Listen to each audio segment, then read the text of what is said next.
The Guelph real estate market activity continues to drop. If we look at the number of sales, they're down 3% from May to June. And then looking at the average amount of active residential listings, that's down 26% from May and then 42% year over year.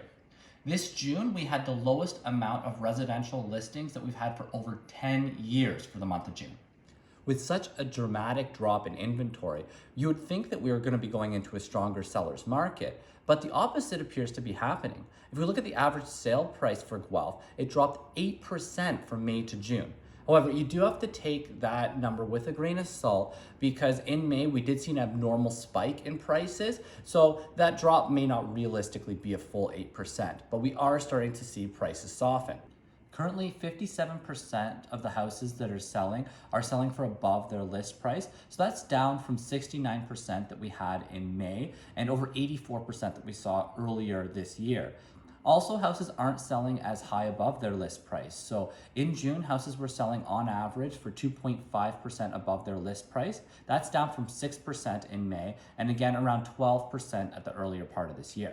Now, it is normal for us to see the market start to slow down as we enter into the summer months, as people start to get preoccupied with vacations.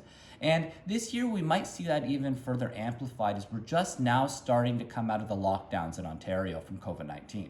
For buyers, this market, it's a little bit of a double-edged sword.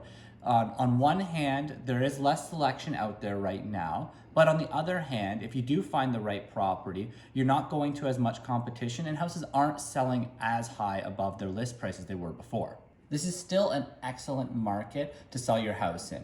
However, with just over half of the houses going to multiple offers and them not going as high above their list price as we saw earlier in the year, you may want to change your strategy. The list low and hold off strategy to create a bidding war is becoming a little bit more risky for sellers.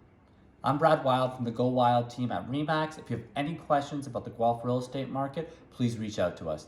Thanks and have a great day.